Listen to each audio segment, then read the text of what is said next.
essa palavra para a vida.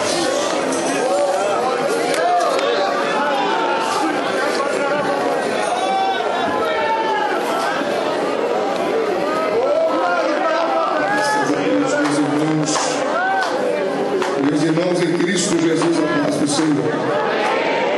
Se você pode, levante a sua mão direita lá em cima.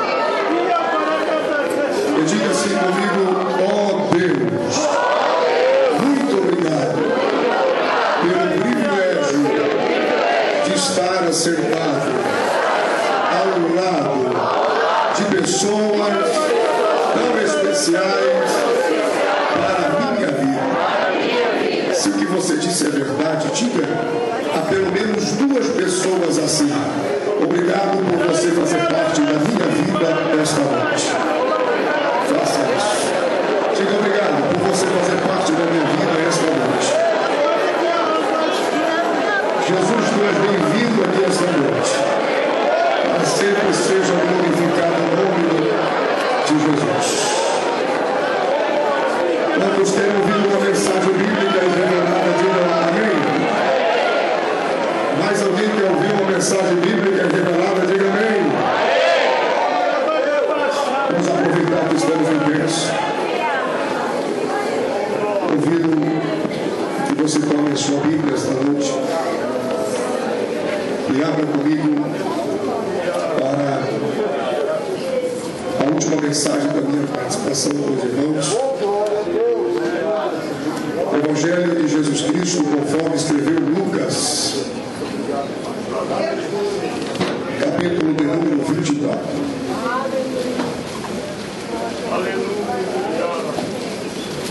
A transmissão que a igreja faz pela internet, recebemos muitos retornos ontem, é de uma excelência, de uma qualidade impressionante.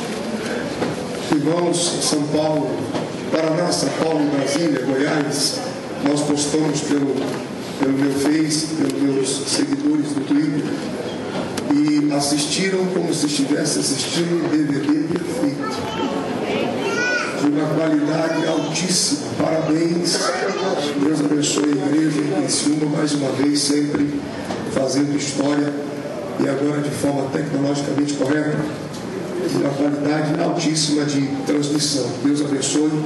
Eu acabei de postar mais algumas mensagens aqui, e nós estamos, pelo menos da minha parte, com os meus seguidores. Estamos no Paraná, estamos em Brasília, estamos em São Paulo, e cumprimento a todos os irmãos que estão também pela internet. Deus abençoe a todos em nome de Jesus. Lucas capítulo 24, versos 1, 2 e 3. Quem encontrou com o sinal, diga amém.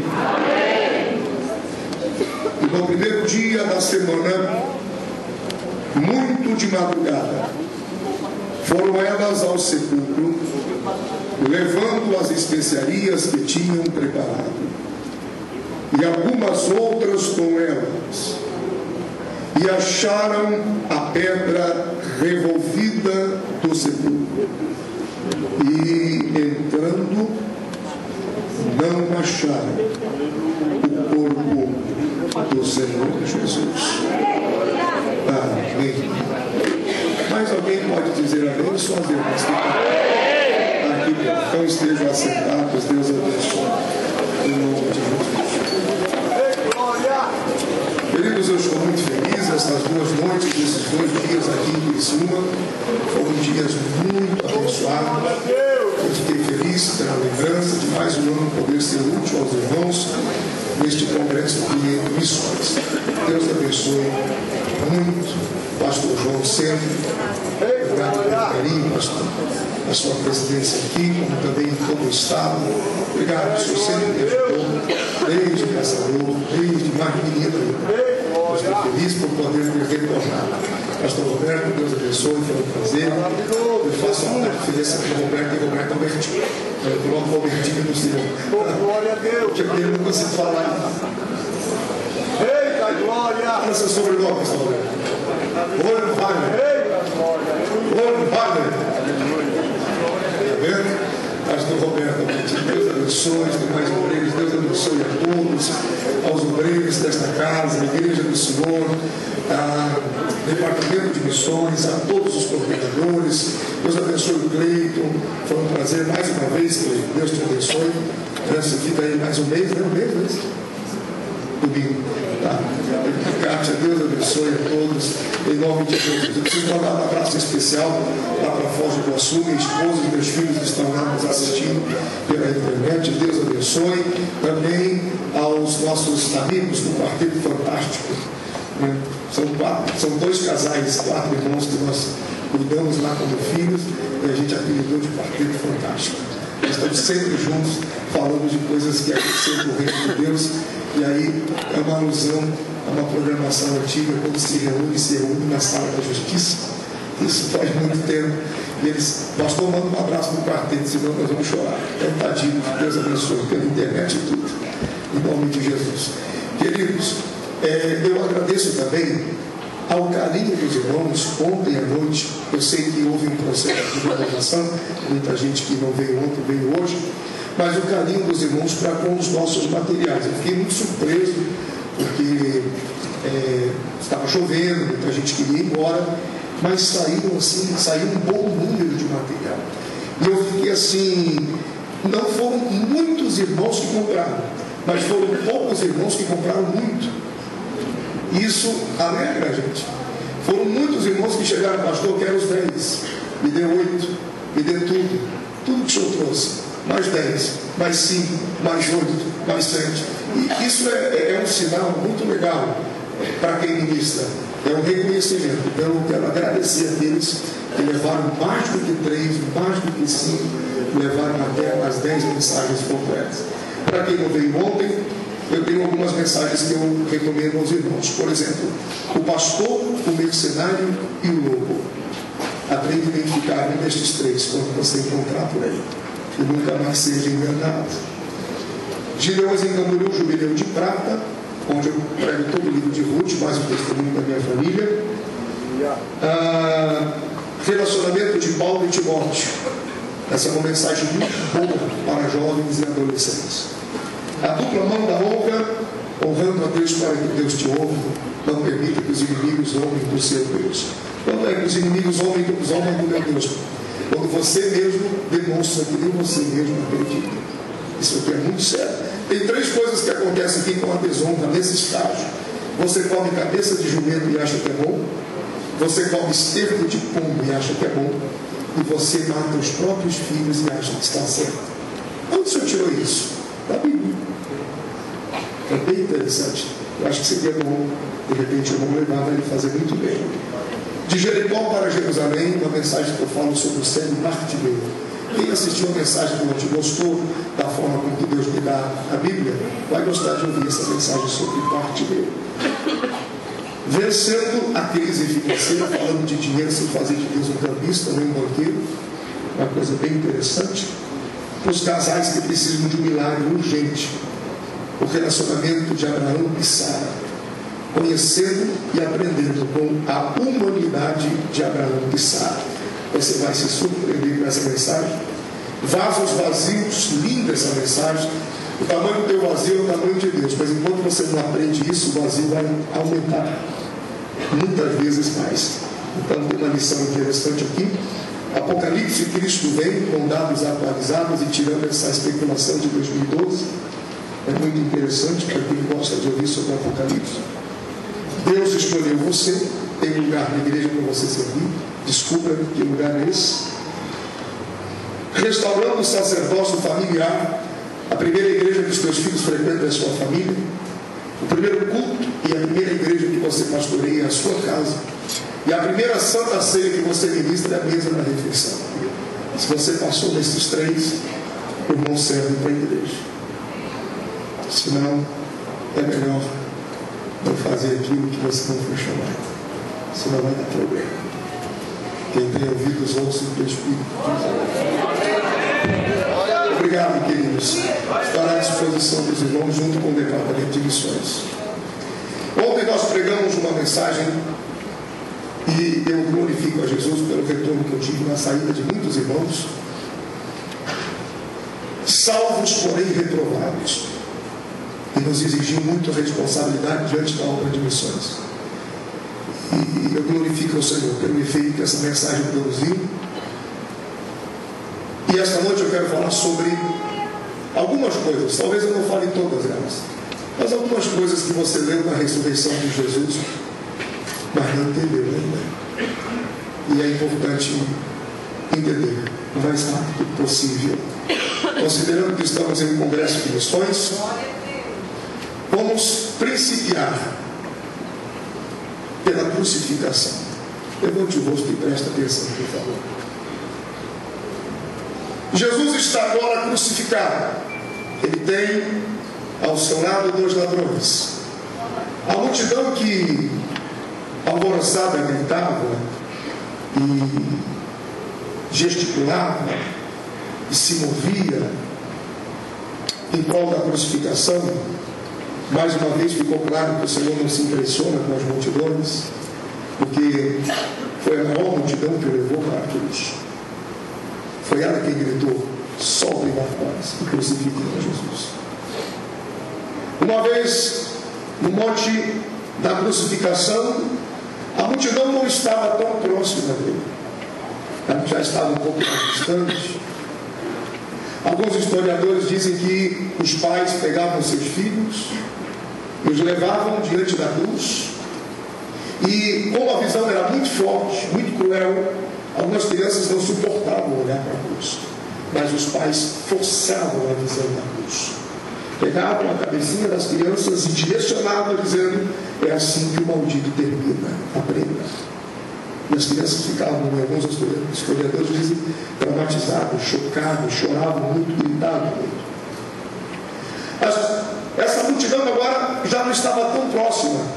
Eles já percebiam a ação sobrenatural que envolvia céus e terra. Eles percebiam que o sol, o céu, a terra davam sinais, davam testemunho daquele ato. Mas algumas pessoas, segundo a Bíblia, conseguiram chegar mais perto da cruz de Jesus. Não eram muitas, mas elas conseguiram se aproximar. E eu quero falar um pouco sobre essas pessoas agora. E na primeira parte da mensagem desta noite, a pergunta que eu faço a você é: quem é você junto da cruz de Jesus? Quando nós nos reunimos aqui esta noite, por exemplo, assim como estamos, ou em qualquer outra reunião que nos reunimos junto do altar e da palavra, nós também estamos reunidos junto da cruz. É o que fazemos. Nós estamos assentados aqui agora em um congresso de missões, e não há outra referência maior para entender melhor missões do que olhar para a cruz. Então nós estamos aqui, e junto da cruz de Jesus, nós nos revelamos. Nós não nos revelamos aqui no púlpito. Nós não nos revelamos segundo o marketing que a sociedade atual apresenta como imagem, autoimagem, venda ou exposição de imagem. Cada cristão se revela, na verdade, quando ele se aproxima da cruz. Não foram muitas as pessoas, mas algumas pessoas se aproximaram da cruz de Jesus e vieram por uma razão. Elas vieram como sombra, como exemplo, como profecia. Porque até hoje, estas mesmas pessoas veem a cruz de Jesus. Aliás, as mesmas pessoas que estiveram na cruz de Jesus naquele dia, elas estão aqui entre nós esta noite. Aleluia! E elas estão assentadas. E à medida que eu vou lhe mostrar quem são elas, você vai criar uma identificação muito forte. E eu espero que isso faça uma grande diferença na sua vida, principalmente considerando que missão é o supremo desafio da igreja. Quem eram? Quem foram essas pessoas? Junto da cruz de Jesus se aproximaram e ali permaneceram os soldados. Junto da cruz de Jesus estava Maria, sua mãe. Junto da cruz de Jesus também estava Maria, mulher de Clopas, essa é a mãe de Tiago e João. Junto da cruz de Jesus também se aproximou Maria Madalena, aquela que quem expulsou 7 demônios. E junto da cruz de Jesus se aproximou João, o discípulo a quem amava. Essas foram as únicas pessoas que, segundo o Evangelho de João, capítulo 19, me apresenta que permaneceram aos pés da cruz de Cristo.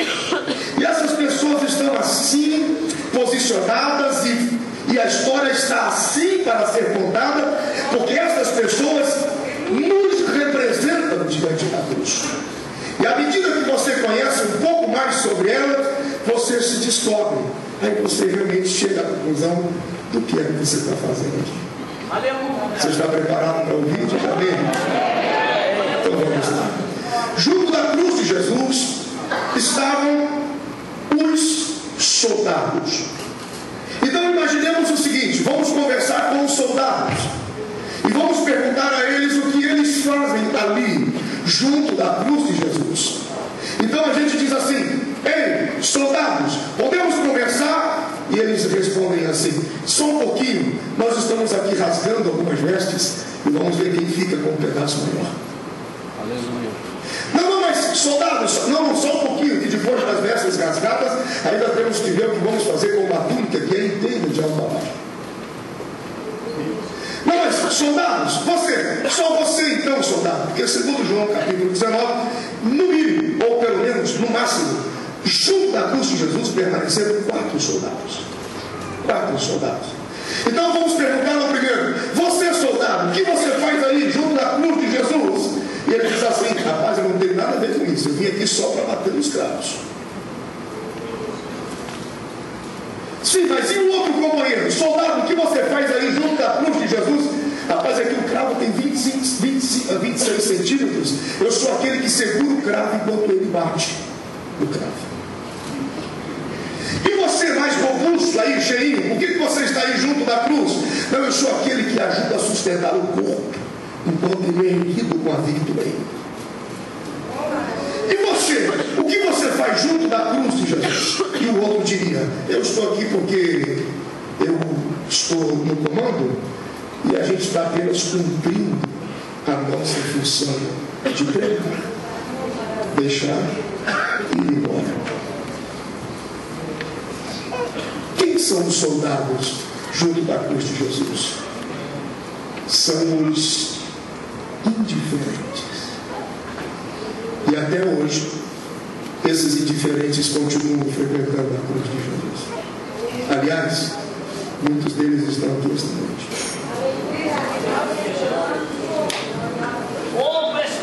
Nada da Bíblia para casa, irmãos. Quem são os indiferentes? O que você faz aqui, irmão? Eu não sei, eu estou aí, vai terminar o culto, eu vou embora. A indiferença é tão absurda que se você tirar Jesus da cruz e colocar o Faustão, ele pensa que é a mesma pessoa.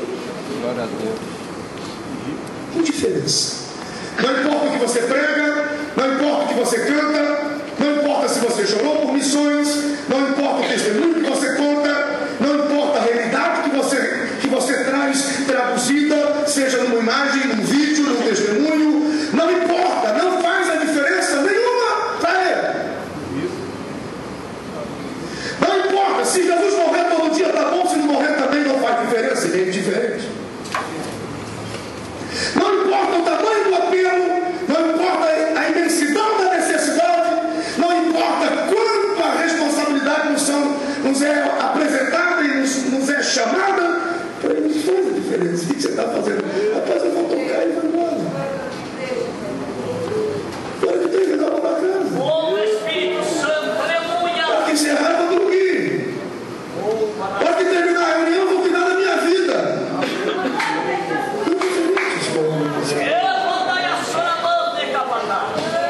Até hoje, esses indiferentes vêm, têm a capacidade de dormir numa cadeira diante de uma necessidade missionária.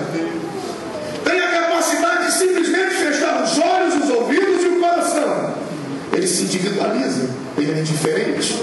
O que consta para ele é aquele final da reunião, aquele final dos mantos, quando alguém o revela, quando alguém o destaca na multidão. E onde Ontem passou um irmão para mim, deu risada, porque eu disse que alguns crentes da igreja, a única luta que ele enfrenta é se alguém sentar no lugar dele, o resto não significa nada. Para muitos crentes, o máximo de luta espiritual que ele enfrenta é se alguém ocupou o carro dele na garagem, ou a vaga dele na garagem. Aleluia. Essa é toda a luta espiritual que ele enfrenta. O mais terrível de uma pessoa indiferente é que ele tem uma predisposição. É verdade, tem gente que nunca é encontrar um lugar para sentar na igreja. Se não tiver um lugar, ele vai embora. Ele vira as costas e fala: vou desviar.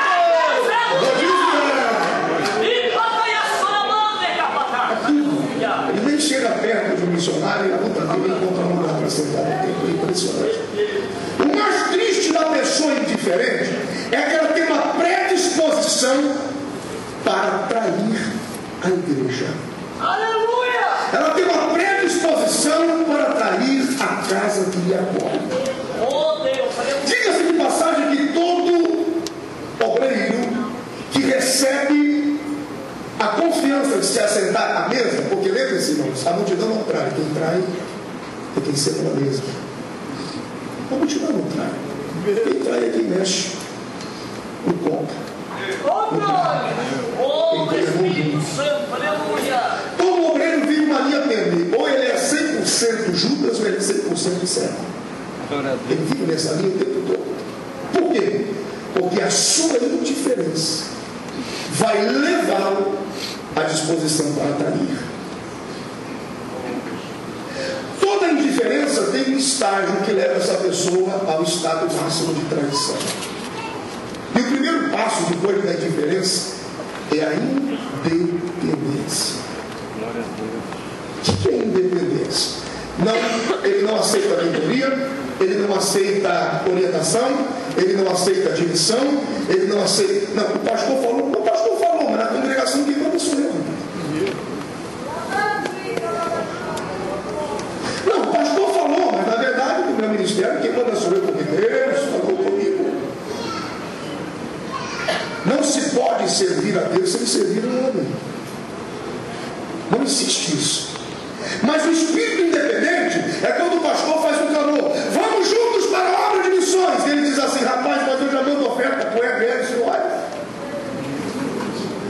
Vamos juntos para a obra de missões, mas eu comprei a flora do Valdomiro.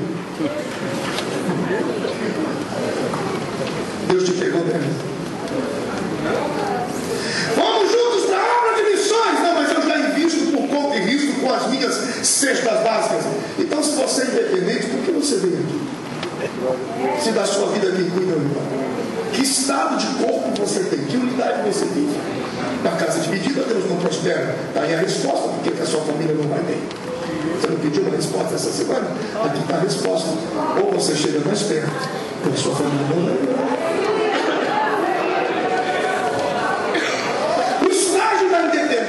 Começa a provocar na vida de muitos agora um desconforto. E pelo hábito de trabalhar com psicologia, eu pego de vez em quando pelo rosto de alguns o desconforto que me causa. Porque não importa a doutrina que você ministra, a palavra que você ensina, a orientação que você dá, ele está consolidado no mundo dele. Eu faço o que eu quero, do jeito que eu quero. Não muda. Aliás, ele acha que tem uma exclusividade diante de Deus. O pastor dá uma orientação para ele, ele diz: pastor, tudo bem, eu respeito o senhor, mas só se Deus me falar. E o pastor representa quem aqui no povo?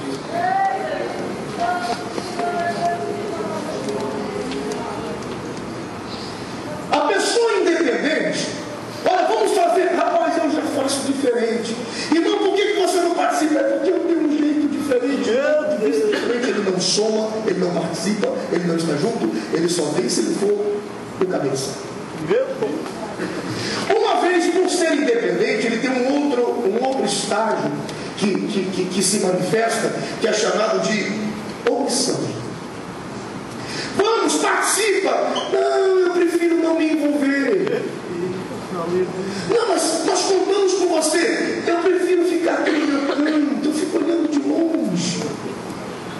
Rapaz, mas nós mencionamos o seu nome, acho que você pode fazer parte da equipe. Não, na verdade, se eu fosse fazer, eu faria diferente. Se não é para fazer como eu quero, então eu não faço. Então eu fico distante. Isso chama-se omissão.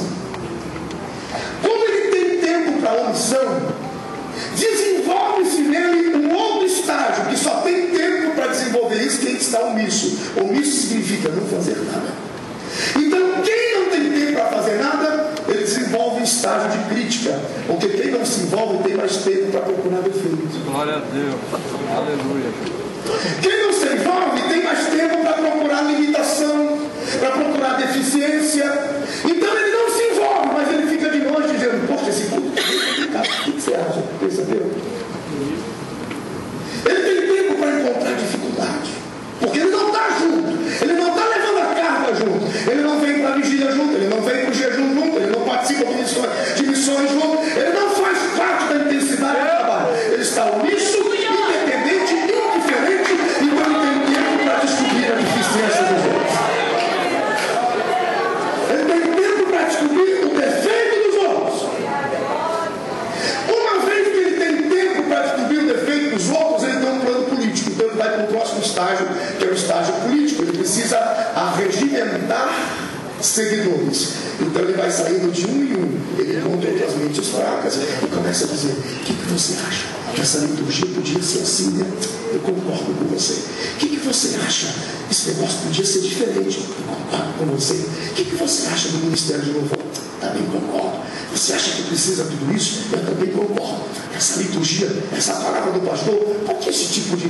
por que essa forma? Por que esse jeito? Você não acha que demora? Olha o horário que é. O que você acha? E ele vai arrumando leitores. Então ele se torna político da indiferença. Ele precisa de gente apoiando a sua desgraça. Uma vez que ele tem os seus correligionários, uma vez que ele tem um cartório eleitoral interessante, ele parte para o confronto direto. Oh, glória a Deus. Olha, sei não, mas estão dizendo por aí. Você pergunta: quem está dizendo? Não vou dizer, mas estão dizendo. Olha, pastor, é o seguinte: o senhor não me confronta, porque tem algumas pessoas que estão comigo, qualquer coisa eu... confronto direto. E uma vez em confronto direto, o tratamento dele veio do céu. Satanás tomou sua mente, uma forca lhe espera. Esse é o final dele. Você pensa que é simplesmente vir, irmão, e não se sensibilizar, não participar, não se envolver, não procurar uma forma de contribuir, de fazer, de se ajustar, de estar junto, que é apenas sentar no banco e voltar para cá? Isso chama indiferença. Nada mudou em você diante da cruz. Estas pessoas frequentam a cruz de Jesus até o dia de hoje. Quem mais vem à cruz de Jesus? A cruz de Jesus também se aproximam pessoas, eu vou dar esta ordem, como Maria, mulher de Clopas. E elas estão aqui hoje. Quem são essas pessoas? Você se lembra? Lembra-se quando Jesus foi interpelado por Maria, mãe de Tiago e João, e ela disse: Jesus, facilita, dá uma mãozinha, arruma um lugar para os meus filhos, uma à tua direita e outra à tua esquerda. E naquele dia Jesus ainda pegou neve. Poderiam eles beber no cálice que eu vou beber? Ela talvez não entendeu, mas tem coisas que você não entende pelo caminho, mas você vai ser obrigado a entender quando você chega na cruz. Aleluia! Você pode até fazer de conta que não ouviu, mas quando chegar de frente para a cruz, você vai ter que entender. Porque não dá para continuar sem passar pela cruz. E quando ela chega na cruz, olha que ironia, Jesus está no meio, crucificado entre dois ladrões. Então Jesus olha para Maria Cleopas, como quem diz assim: e aí, Maria, tem lugar aqui para os seus filhos? Meu Deus. Aleluia! Está vendo lugar aqui para Tiago e João? Ah, não tem lugar, né, para os seus filhos. Interessante. Maria Cleopas retorna à cruz de Cristo até hoje. Ela está por aí, inclusive. Meu Deus. Quem são essas pessoas? Aquelas pessoas que precisam aprender que não há cura sem sacrifício. Que as coisas não são assim como você pensa. Deus não é um Deus de privilégios. O próprio Senhor Jesus é quem disse: no mundo tereis aflições. As famílias cristãs têm que vir à cruz para aprender que a vida é uma vida de dificuldade e as coisas não são fáceis. Aliás, toda e qualquer prosperidade excessiva na vida de um cristão é prejudicial. Porque se o dinheiro sobrou, a oração falta. Se o dinheiro sobrar, o jejum falta. Se o dinheiro sobrar, a consagração falta. Se o cheque pagar, a esperança falta. Se a mão e a força dele resolver, para que sacrifício? Para que orar? Para que buscar? Então na vida da gente sempre vai ter um tempero. O tempero é a aflição, é a dificuldade, são as lutas, são as batalhas, são as angústias. E às vezes você olha para o céu e diz: Deus, o que o Senhor está fazendo comigo? Deus olha para você e diz: nada. Isso chama aflição de um tempo presente e difícil. Só que o mesmo Jesus que disse: no mundo tereis aflição, foi o mesmo Jesus que disse: mas tenha bom ânimo. Tenha bom ânimo. Se você tiver ânimo na aflição, é sinal de que a vitória que eu tive sobre o mundo, você também vai vencer. Bendito seja o nome do Senhor. Ela vem à cruz para aprender que não há glória sem sacrifício, não há coroa sem batalha. Se você está enfrentando a aflição, é porque existe uma glória muito mais excelente te esperando. Só que a Bíblia diz, o Jesus nos ensina: tende bom ânimo. No mundo tereis aflições, tende bom ânimo. A palavra ânimo vem de alma, que significa confiança. Por quê? Porque o nosso vínculo, nossa base de relacionamento com Deus é confiança. O Senhor está dizendo: está passando por aflição? Confia. Confia. Confia. Confia. Porque se você tem confiança, quem passa por aflição vai desfrutar da vitória que eu também desfrutei. Mas é preciso confiança. Entrega o teu caminho ao Senhor.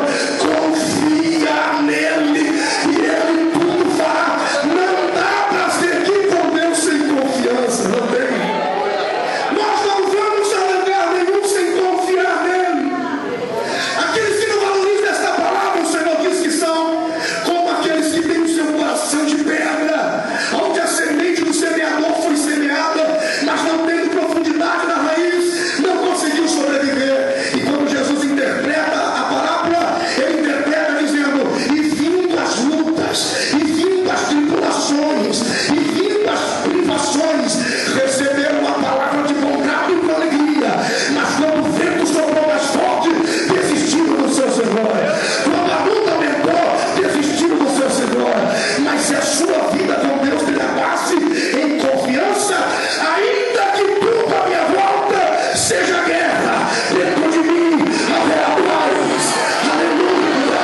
Bendito seja o nome do Senhor. Sabe por que você veio à cruz de Jesus esta noite? Junto desta cruz, você veio para ouvir esta palavra. Tenha bom ânimo. Resgata de você o que você pode crer, aquilo que você aprendeu sobre ele. Acredite de verdade nisso. Entregue o teu caminho, confia. Lança a tua vida sobre ele. Senhor, está tão difícil, mas se você tem ânimo, você vai passar por isso. Vai passar por isso. Você quer ouvir uma revelação de Deus? Diga bem. A Bíblia diz no livro do Gênesis, no capítulo 2, no verso de número 1 ao verso de número 3,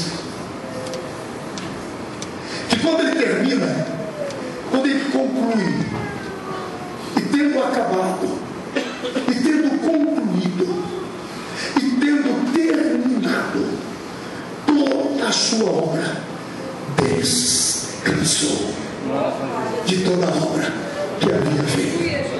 Até aqui tudo bem. Agora retroceda um pouco. Este era o 7º dia, diz a Bíblia. No 6º dia, Jesus cria o homem. Deus, por seu poder, cria o homem.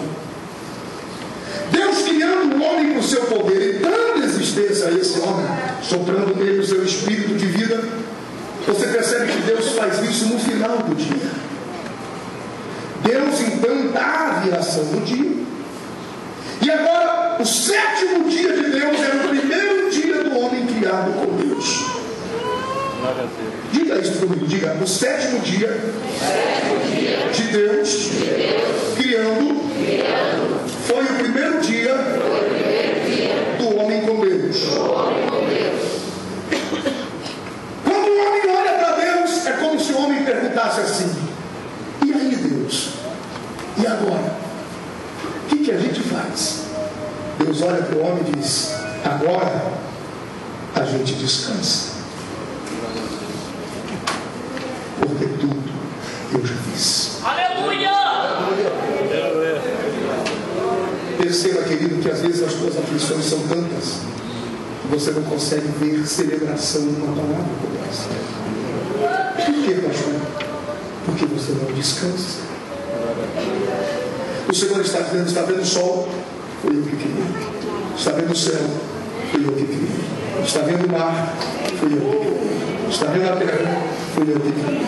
Está vendo o que sai da terra, o que voa pelo ar, o que vive no mar? Foi eu que criei. Então, descansa. Eu já fiz. Quando você não consegue descansar, é porque você está fora do laço de confiança. Não, eu sei que pode, mas vai que ele não pode, então eu vou dar um jeito. E aí você tenta pelos seus recursos e não dá. Você tenta por sua força e não vai. Você não tem como. Você precisa descansar, absolutamente confiar, porque você só consegue chegar para vencer se você tiver ânimo. Eu falava com uma irmã uma certa vez, que desesperada pelo seu filho em função do vício do crack: pastor, o que eu faço? Esse menino, quando aparece, dali 3, 4 dias, ele aparece alucinado, sujo, seminu, vai pegando tudo que encontra pela frente para trocar pelo crack. Eu não aguento mais, pastor. Eu disse: eu tenho uma ideia. A cada quanto tempo ele aparece em casa? Pastor, 3, 4 dias, 5 dias, depende. Ele aparece como um bicho do nada, para tentar pegar alguma coisa para poder continuar sustentando o vício. Então nós vamos fazer o seguinte: normalmente ele aparece quando? Aparece no final da tarde, início da noite. Então eu vou aí na sua casa e vou arrumar um pedaço de madeira daquele cara grande, pesado, tipo aquele taco de beisebol. Quando ele chegar, a senhora chama ele. Quando ele virar, eu vou dar uma pancada na cabeça, eu vou abrir ela no meio. A gente mata ele e a senhora fica em paz. É discreto, pastor? A irmã acha difícil? Não é assim não. Então vamos fazer de outro jeito. Vamos entregá-lo nas mãos de Deus agora.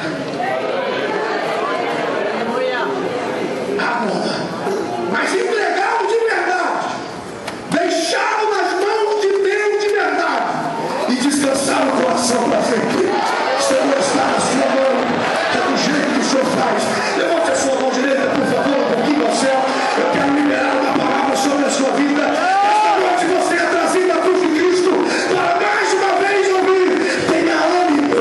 Deus não está brincando com você. Deus não está se aproveitando da sua boa vontade. Mas são aflições que temos que enfrentar. Uns mais, outros menos. Mas não venha negociar com Deus. Não venha fazer de Deus um campista. Não venha fazer promessas que você não pode cumprir. Só diga a Ele: eu confio e descanso. Receba essa palavra sobre a tua vida e receba a graça em nome de Jesus.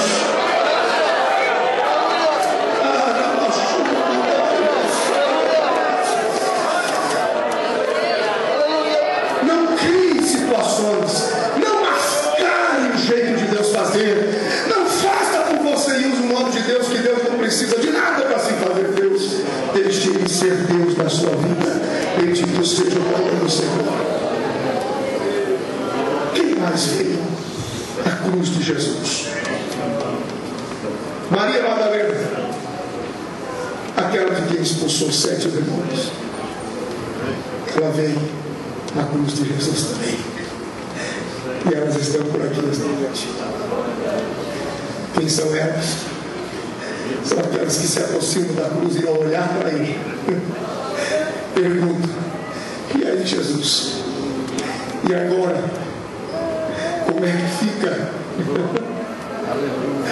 E o rosto de Jesus, o gesto de Jesus está dizendo para ela: agora vai em paz, porque o diabo nunca mais possuirá a sua mente. Satanás nunca mais possuirá o seu corpo. Os demônios nunca mais entrarão em você. Eu subi nessa cruz para deixar a sua vida limpa, transformada e liberta para sempre. Bendito seja o nome do Senhor. Pastor, o que eu vim fazer aqui nesse congresso de missões desta noite? Você veio ouvir esta palavra. Pode parecer, mas só parece. Não vai haver recaída, não vai haver retrocesso. A droga não vai triunfar, os demônios não vão continuar, a obra do inferno não vai operar, Satanás não levará adiante a obra contra a tua família, porque Jesus da cruz evitou deixar o diabo. Adore o Senhor por isso, aleluia. Porque que vimos a cruz para ouvir de Jesus: vai em paz, está tudo sob controle. Está tudo sob controle. Coloque a mão direita no seu coração um instante, por favor, e feche os teus olhos. Coloque a sua mão direita no coração um instante, e feche os teus olhos. Imagine-se diante da cruz. Alguns se verão como indiferentes. Não imagina, não pensa, não absorve. Pregou, não pregou, não faz. Pregou, mandou piada, a mesma coisa. Alguns vieram achando que seriam facilitados nessa vida, e o Senhor está dizendo: a vida é uma vida de aflição, é uma vida de angústia, de muita tribulação. Mas eu quero orar por aqueles agora, em alguns segundos só, que vieram da cruz para perguntar: e agora, Senhor? Será que vai haver recaída? Será que meu casamento não para de pé? Será que eu verei os meus filhos tombando diante das ofertas do mundo? Será que eu verei o meu ministério se resumindo a isso?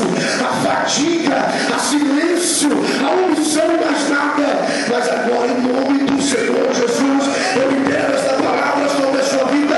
Não haverá êxito, não haverá sucesso na ação das obras de Satanás contra a tua vida, pois para isso se manifestou o Filho de Deus, para desfazer todas as obras do diabo contra a tua vida. Quem crê nesta palavra recebe o que do céu vai descendo sobre nós.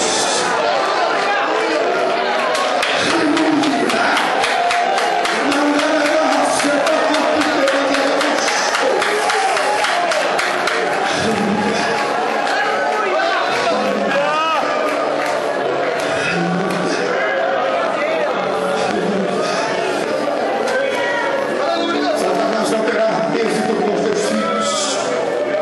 Pastor, eu estou sofrendo tanto com os meus filhos. Fique tranquilo, ele não terá êxito com os teus filhos. A cruz é sinal de que é vitória para você e para a sua casa. Vai em paz e fique livre de todo este mal que te atormenta, em nome de Jesus.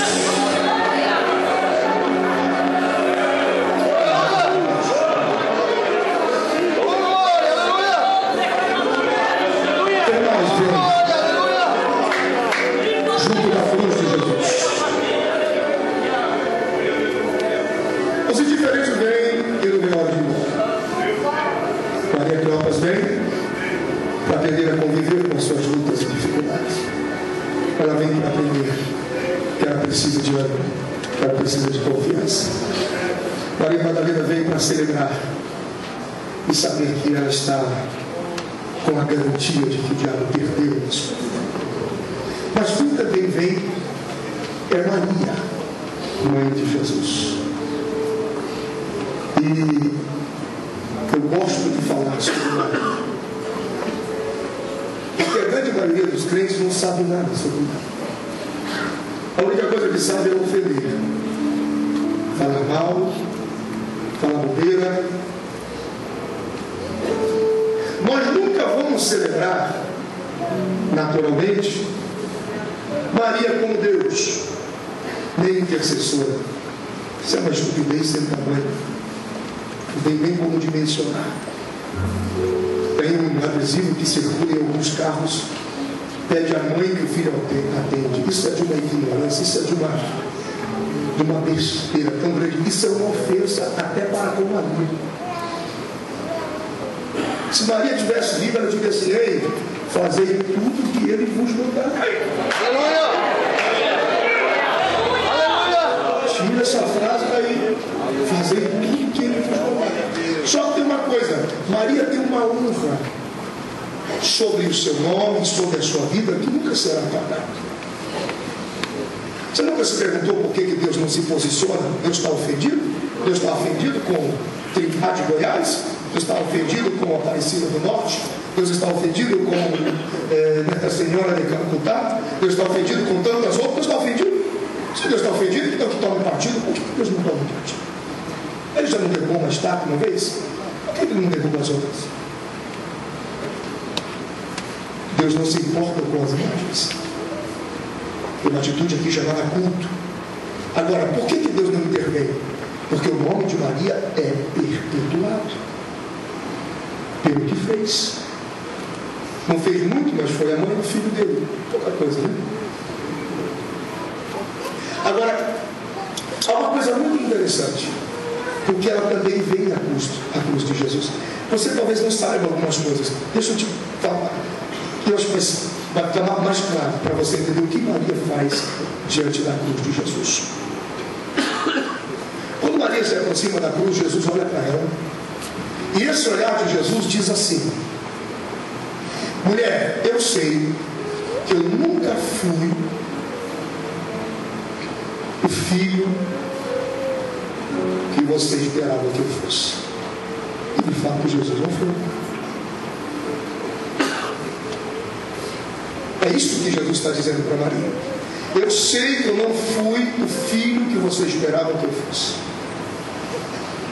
Porque Jesus não foi o filho que Maria esperava. Primeiro que ele foi o filho que Deus esperava. Já começa por aqui. Maria não frequenta vigílias, ela não chora embriagada como Ana, dizendo: dá-me filho, de preferência que seja teu.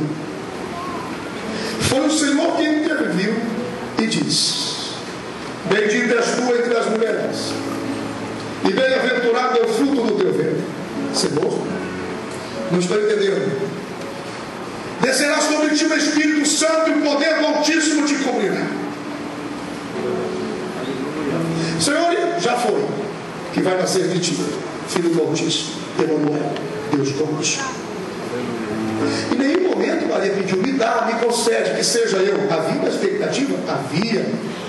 Primeiro que a mulher só tinha valor se pudesse gerar, preferencialmente homem, melhor ainda se fosse o Filho de Deus, porque havia uma esperança profética. Então tudo isso era pesado para a mulher. Não era só gerar homem, de preferência gerar o Messias, seria melhor ainda. Veja que coisa terrível. Por que Deus muitas vezes te arranca de uma vez? Deus não fica perguntando para você: vamos? Deus chega para você e diz: vai. Vai, já foi, vai. Estou contigo, não temos, vai. Por que Deus faz assim comigo, pastor? Porque se ele conversar muito com você, você não vai. Você desiste, você exige muito. Então ele te arranca com as suas raízes. Eu nunca me esqueço do pastor José Satiro. Primeira vez que ele retornou, pelo menos uma das vezes, depois de muito tempo que ele está na Colômbia, ele passa por Camboriú e ele conta um testemunho dizendo que muitas vezes ele chorou pelo macarrão do Brasil, pelo macarrão à bolonhesa. Ele dizia: Senhor, deixa eu voltar, visitar os meus parentes, pelo menos para comer o macarrão. E Deus dizia: não vai, nem para comer o macarrão. Por que, Senhor? Porque enquanto não arrancar todas as suas raízes do Brasil, você não suporta viver na Colômbia. Eu tenho te fazendo colombiano e não mais um brasileiro. Porque se você não colocar o seu coração nesta terra, essa terra não vai te ouvir. O Senhor te arranca e te constrange. A coisa não foi fácil. Para onde vai, Maria? Eu vou dar um pulinho lá na marcenaria, bater um papo com José.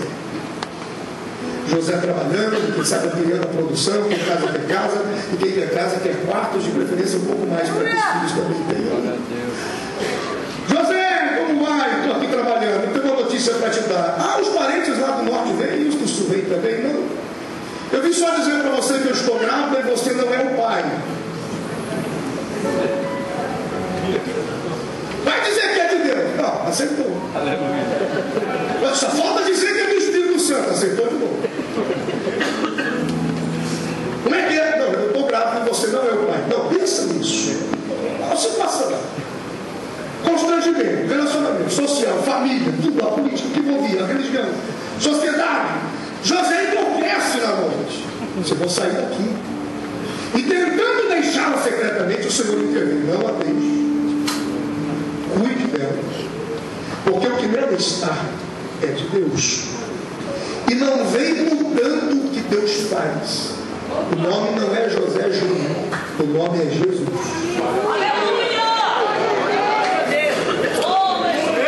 Respeite o que Deus está fazendo.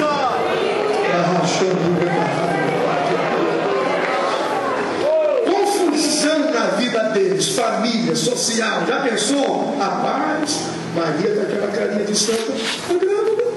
Que isso? José, meu pai comigo. Engenheiro. Imagina. Que situação. Barrigudinha. Censo. Precisavam de um lugar em Belém. Todas as hospedagens estavam fechadas. E isso nada tem a ver com a sugestão que a Igreja Católica faz sobre o presépio, que o presépio ele tem que expirar. O presépio ele tem que traduzir singeleza, pequenez, desprezo e humilhação, porque era um condicionamento fisiológico. A igreja precisava de uma igreja rendida, humilhada, submissa em todos os níveis emocionais. Então tudo que podia se fazer para revelar essa humildade era feito, e nada tem a ver, porque quando eles estão procurando um lugar, uma hospedagem, não encontram esse lugar, é estratégia de Deus esconder o menino em uma estrebaria, tirá-lo da cidade. Por quê? Porque nós temos a harmonia nos evangelhos. Os reis já passavam por Herodes, já anunciavam que o menino rei nascia. Herodes os engana dizendo: então eu vou me encontrar, me avisa que eu quero adorar. Mas no fundo ele queria matar esse rei. Então se Jesus, ou se Maria e José e o menino Jesus foram hospedados em um hotel, em uma posada, e 3 reis chegassem, ia chamar a atenção de todo mundo. Herodes ia identificar onde o menino estava. O que Jesus faz? Jesus o esconde. Porque Deus sabe como trabalha. Ele esconde.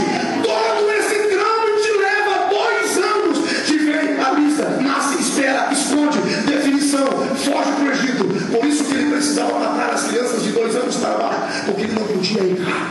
Ele tinha que matar o menino. Eles fogem para o Egito até que o doido morre. Do Egito chamei ele ungido. Ele retorna e agora vai crescer em Nazaré. A vida de Jesus não foi uma vida normal. A vida de Maria não foi uma vida normal. Quando ela passava a mão no rosto de Jesus, ela dizia: Deus no meio de nós. Deus está conosco.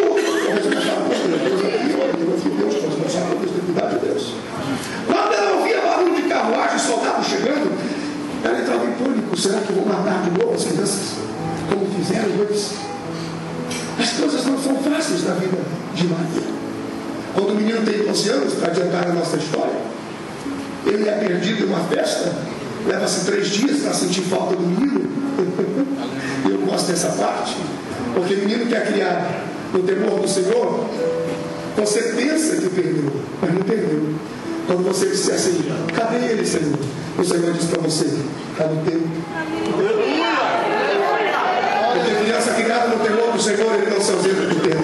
Aleluia! Para todos os pais e mães que me ouvem aqui esta noite, não só na Assembleia de Deus em Criciúma, como pela internet, por todo o Brasil e fora do Brasil que estiver ouvindo, lá vai uma palavra para você, mãe, para você, pai, que está aflito por seus filhos. Sempre chega um dia em que nós teremos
quer. Oh, Espírito Santo, aleluia. Seu filho não vai aprender a orar se não te ver orando. Seu filho não vai aprender a jejuar se não te ver jejuando. Seu filho não vai aprender sobre missões se você não aprender sobre missões. Seu filho não vai ter atitudes dignas de temor se você não esteja dentro da sua casa. Depois, pastor, esse menino está tão difícil, resolve batalhar, mas podia ser mais fácil se você tivesse ajudado. Glória a Deus. Eu e teu pai te procurávamos. Eu nunca deixei meu pai. Aliás, eu estou aqui cuidando das coisas do meu pai. José da porta ouve isso. Como ousa? Eu troquei suas fraldas, eu dei banho. Eu também sabia. Eu estou cuidando das coisas do meu pai. Do jeito que ele coloca José em tiro. E a partir daquele dia, José nunca mais foi contado na história de Jesus. Ele é quem coloca, ele é quem tira. Oh, Espírito Santo, aleluia. Quando ele coloca aqui, quando ele tira, ele não precisa dar satisfação para ninguém. Se ele achar que não deve, ele não dá. Aos 30 anos, Jesus é batizado. Ele vai no casamento em Caná da Galileia. Ele tem aquele impasse com a sua mãe que identifica o problema do vinho no casamento. Ele diz: mulher, não é chegada a minha hora. De Caná da Galileia, a partir de Caná da Galileia, Maria nunca mais esteve com Jesus. A última vez que ela tentou, ela ficou do lado de fora junto com alguns, concordando com aqueles que diziam que o Espírito de Deus operava nele. E ele estava dentro de uma casa repleta de pessoas que lhe ouviam. E aí disseram: tua mãe e os teus irmãos estão do lado de fora. Ele diz assim: irmão e mãe meu não ficam do lado de fora. Os meus irmãos e as minhas irmãs estão dentro da casa dele. Aleluia. Oh, Espírito Santo, aleluia. Vamos lá. Estão dentro da casa dele. Olha os teus irmãos. Não tem ninguém lá fora. Quem está aqui fora, quem fica de fora é ladrão, salteador, cachorro, o irmão está dentro da casa comigo. Complicado. Maria não acompanha Jesus. Ela não segue. Ela não segue com ele. Maria só vai vê-lo de novo na cruz. Por quê, pastor? Porque ninguém continua para lugar nenhum sem a cruz. Ela só o encontra de novo na cruz. Maria, pegaram um homem para bater nessa madrugada. Bateram no canto dele, cuspiram, escarneceram. Ele está todo riscado, cortado. Ele parece que foi arado. As suas costas têm sulcos enormes. Dá para notar alguma coisa ali. Escuta, ouvi dizer que o nome é Jesus. Não é teu filho? Venha ver. Essa é a notícia que chega para Maria. E ela vai e encontra Jesus surrado, sofrido, destruído. Então Maria veio aos pés da cruz. Quem tem ouvido os outros agora? Sabe quando a mãe segura a mão da criança que quer sair correndo, pequenininha, e a mãe fala: não corre que você vai machucar. Mas aí a criança escapa da mão, corre, cai e machuca. E a mãe diz assim: por que não segurou na mão da mãe? Segura na mão da mãe. Maria vai aos pés da cruz e diz: por onde você andou, meu filho? Por que não segura na mão da mãe? E fica cada vez mais claro que a única relação que ele tinha era com o Senhor e com o seu pai. Ela vem aos pés da cruz e olha para Jesus, e Jesus olha para ela e diz assim: mulher, eu sei que eu não fui o filho que você gostaria que eu fosse. Mas sabe por que você veio aos pés da cruz, Maria? Por que, meu Senhor? Para aprender que ninguém que sofra comigo até a cruz e fique envergonhado, exposto, desprezado, sem resposta, nó na garganta, por causa de mim, não volta sem ser compensado.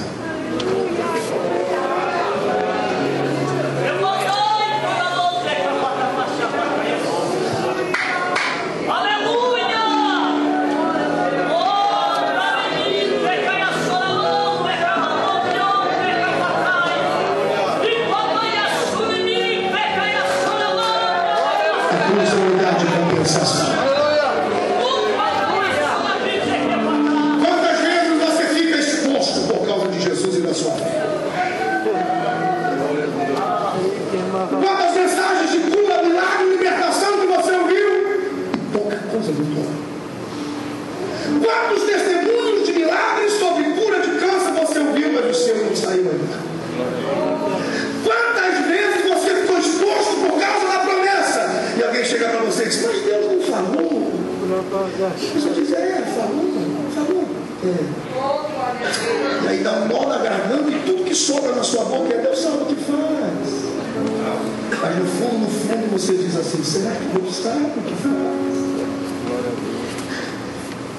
Quando as circunstâncias e a vida pegam você de surpresa e você diz, meu Deus, pela fé que uma vez me foi dada para seguir o Cordeiro de Deus, pela graça de Deus revelada, andarei com valor para os céus.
Aí você vem à cruz. Jesus diz assim, ninguém que vem comigo à cruz e fica exposto por mim volta sem compensação. Aí não. Está vendo este discípulo? Aquele eis aí teu filho. E naquela hora João a tomou e a levou para casa e cuidou dela.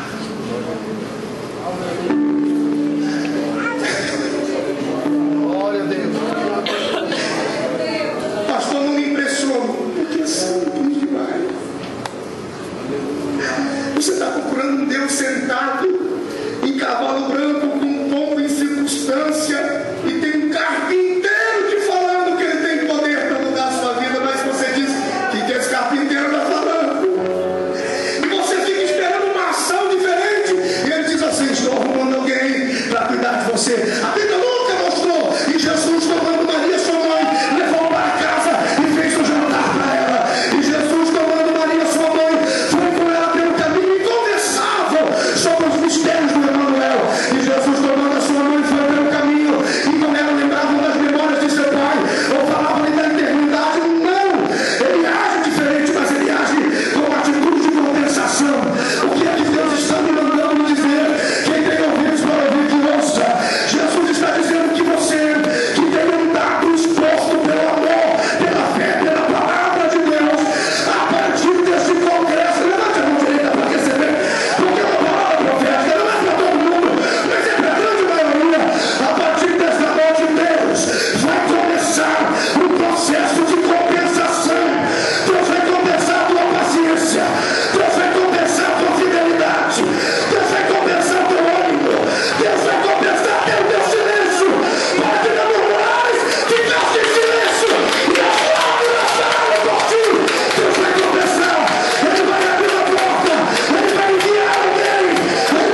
derramar o Espírito. Para você seria, alguém vai te consagrar, alguém vai te levar, alguém vai te dar uma vida de amor. É outra coisa. Estou falando de gente que só confia em Deus, porque ele acredita que ele vem.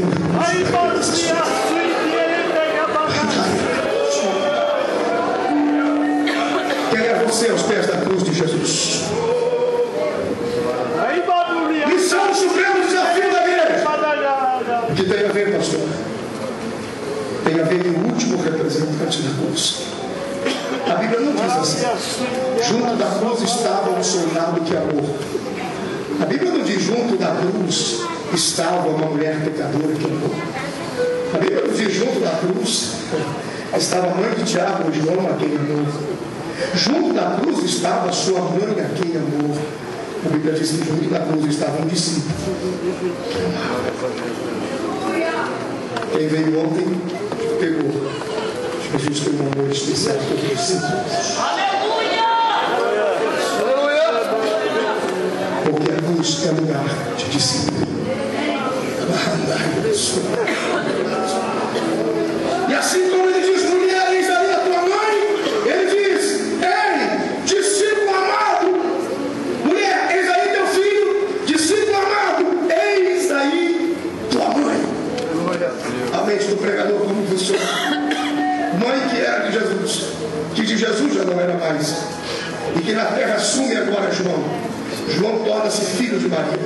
Enquanto João representa agora, torna-se filho de Maria, ele representa Jesus na terra. Então Jesus estava dizendo assim: enquanto eu estiver aqui em cima, porque a cruz é um stand-by na eternidade, isso fica para outro dia. Enquanto eu estiver aqui em cima, assuma o meu lugar aí embaixo. Só entende essa linguagem discípulos. O povo não entende. Salvos, santos, sentados e satisfeitos, não. Discípulos entendem. Jesus não disse: guardas, se arrependam e assumam minha igreja. Jesus não disse: Maria Cleópatra, assuma o meu lugar. Jesus não disse: Maria Madalena, ei, olha isso. Jesus não disse: Maria Madalena, o seu testemunho é incrível, liberta de 7 demônios. Mas isso não te credencia para liderar a igreja.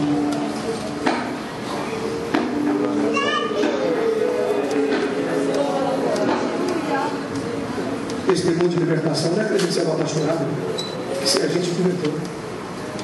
Por isso que a grande proporção de igrejas divididas são divididas por eles alguma coisa. Uma coisa é o Senhor te libertar, outra coisa é o ministério. Jesus não disse: Maria, fez esse testemunho, liberta de 7 demônios, inicia um culto de oração na sua casa para encher de gente orando por vocês. Não.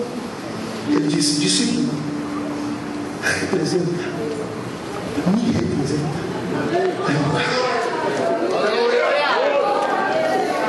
Enquanto nós estamos aqui como igreja, nós olhamos para o céu e dizemos: Senhor, eu não sei quanto tempo o Senhor vai levar, mas não importa o tempo que leve, eu continuarei te esperando, porque ainda que tarde, todavia me esperarei, porque certamente virá. Mas enquanto o Senhor não vier, nós continuamos aqui embaixo, na mesma palavra, no mesmo evangelho, na mesma unção, no mesmo espírito, no mesmo sentimento, na mesma ousadia,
você aos pés da cruz de Jesus.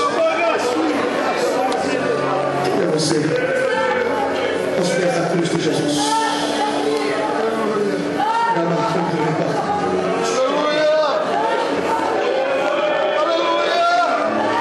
Jesus morre. Ele é retirado da cruz. Eu só vou usar uma última expressão e vou encerrar.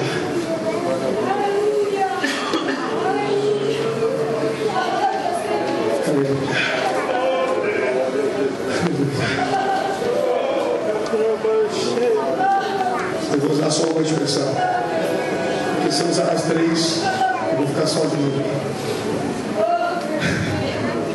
Só a última, vou fazer uma expressão só. Jesus, ele é tirado da cruz por José de Arimateia e é colocado no sepulcro novo. E no capítulo 24 de Lucas, a Bíblia diz no verso de número 1 que bem de madrugada as mulheres foram ao sepulcro levando as especiarias. Verso de número 2: quando chegaram no sepulcro, a pedra estava removida. Verso de número 3: e olhando para dentro do sepulcro, não encontraram o corpo do Senhor Jesus. Algumas pessoas vêm para o culto. Por que Deus não importa? Por que o Senhor não cura? Por que o Senhor não transforma? Por que o Senhor não muda a gente? Bom, aqui vai a resposta que você fez. Aqui vai a resposta da pergunta que você fez. Ou faz há tanto tempo. Lá vai. Talvez nem todos saibam. Pode ser que a grande maioria. Ou todos, porque não. Mas todos não. Mas as mulheres foram ao sepulcro de manhã 2 vezes. Não uma só. Alguns meses foram uma vez só. Mas elas foram 2 vezes. A primeira vez elas foram bem cedo. Bem de madrugada. Foram procurar o sepulcro. Quando chegaram lá, a pedra estava removida. Jesus não estava lá. E elas voltam correndo avisar os discípulos. Fomos ao sepulcro. A pedra estava removida e ele não estava lá. Nós não vimos. E eles voltam com elas correndo para o sepulcro e constatam que ele não estava lá. Mas eles veem 2 anjos, uma cabeceira e outra aos pés. Mas vêm os anjos, eles não veem o Senhor. Até aqui tudo bem. Mas existe um detalhe que você tem que prestar atenção, chamado de harmonia dos evangelhos. Você vê o que o evangelista escreveu, se os outros mencionaram, você tem que ler tudo de uma vez para ter uma visão panorâmica. Junto com aquelas mulheres estava Maria Madalena. Quando as mulheres voltam para avisar, Maria Madalena não vai junto com elas. Por quê? Porque quando as mulheres se desesperam com a pedra removida, Maria vê um jardineiro no jardim.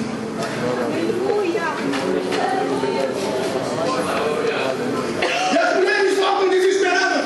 O que aconteceu? A pedra está removida. Vamos aos discípulos. Mas Maria Madalena, ela vai atrás do jardineiro.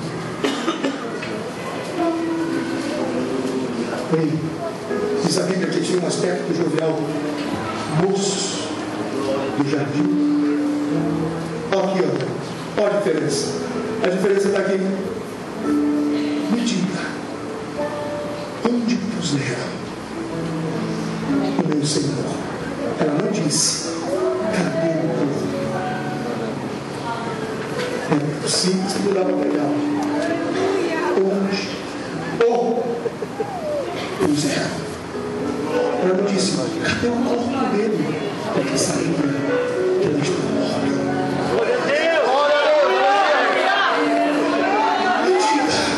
Por favor, onde o puseram para que eu possa ir adorar?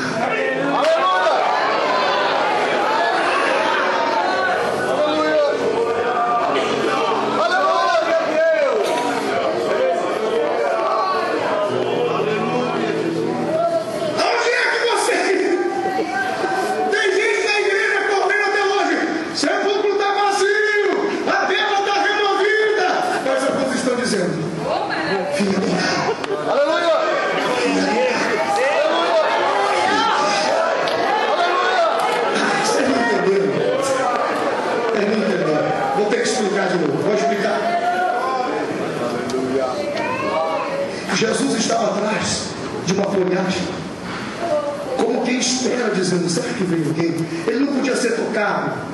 A palavra profética doutrinária comportamental da ressurreição de Levíticos por 8 dias, 2 asmos, e não podia ser tocado. Jesus estava atrás de uma folhagem, como quem diz assim: será que alguém vem? Será que alguém chega? De repente caiu mais. Onde o fizeram?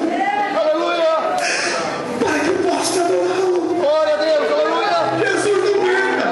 Jesus sai de trás da folhagem e se revela: eis que estou vivo, tenho todo o poder nos céus e na terra, e vou adiante de vós.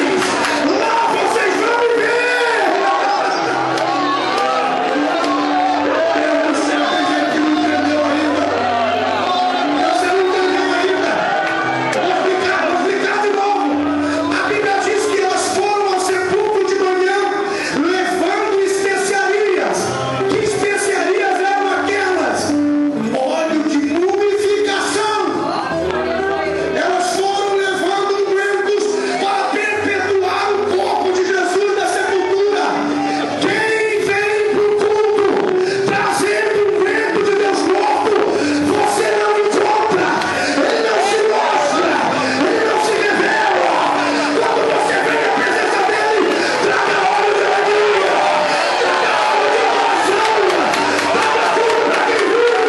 Porque se você traz tudo para quem vive, ele vai na tua direção e já vai dizendo: enquanto você demora, eu vou na frente, eu vou resolvendo tudo, eu vou tocando a peça, eu vou adiante de vós, eu vou adiante para a família, eu vou adiante para os filhos. Tem que trazer o medo de quem vive.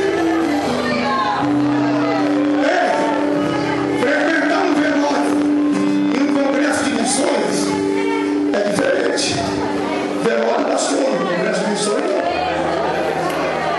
Mas pastor, você está conseguindo erro de quem está morto. Fui no seu sepulcro com os ungüentos para me mumificar. Ninguém me vê em estado de morto. Se você quer me ver, venha do jeito que eu estou. Venha vivo e você vai me ver. Quantos vieram para encontrar um Jesus vivo pelo caminho desta noite? Fica de pé, que eu quero orar por você. Eu não quero que o Jesus vivo te faça embora mais cedo. Quero que o Jesus vivo te prenda mais tempo por esta noite. Acostumados que quando ouvimos uma palavra não sabemos como reagir a ela. E o Senhor está dizendo esta noite: se você veio para me adorar, venha com vida, porque eu estou vivo. Aleluia. Venha com adoração, porque eu recebo adoração, porque eu estou vivo. Venha com glorificação, porque eu recebo glória, porque eu estou vivo. Venha com força, porque eu estou vivo e com força. Bendito seja o nome do Senhor. Por alguns instantes, levante a sua mão lá em cima e adore o Senhor. Quem é vocês, meus amigos? Será que vocês falam diferente? Será que você vem apenas para se beneficiar do Evangelho? Você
encontrar Jesus pelo caminho, encontrar-se com um milagre, a certeza de que alguma coisa em você vai mudar esta noite.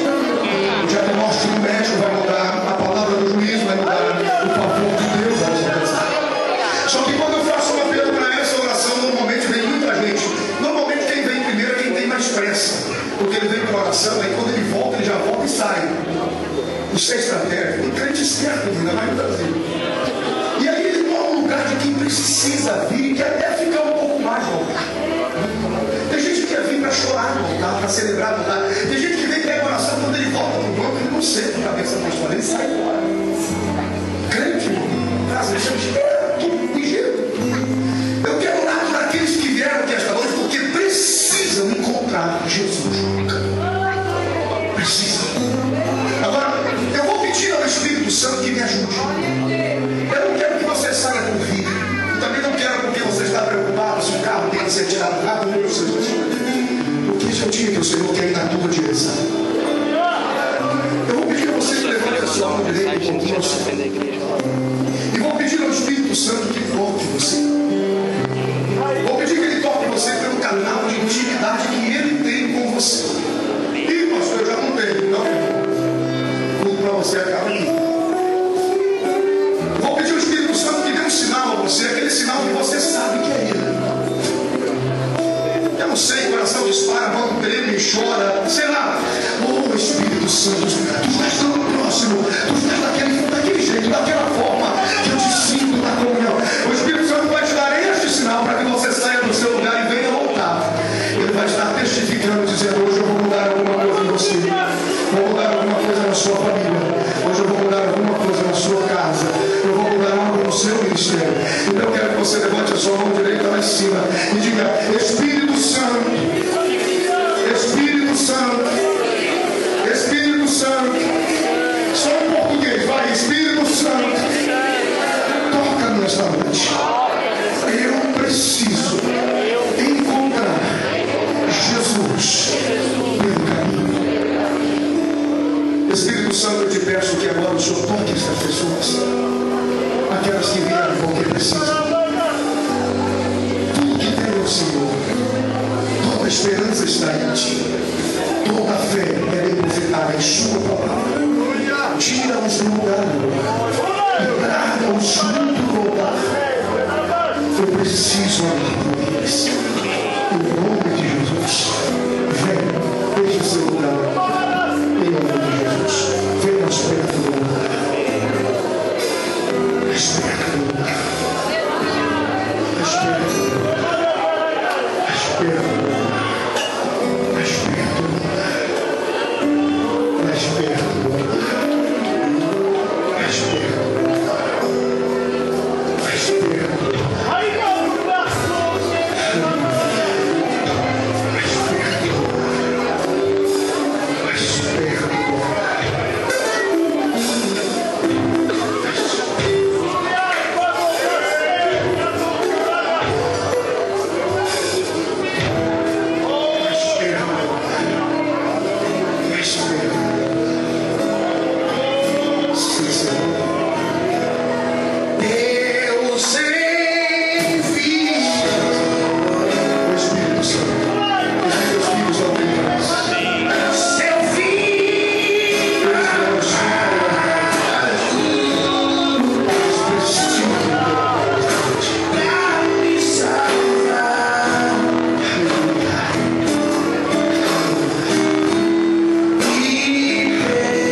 sou adiante de você.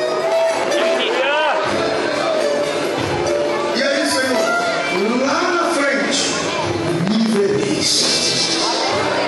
O Senhor está dizendo: você vai me ver fazendo, operando, tocando, transformando, libertando, mudando. Eu estarei à frente, adiante de você. O Senhor está dizendo: eu me antecipo às provas, eu me antecipo às lutas, eu me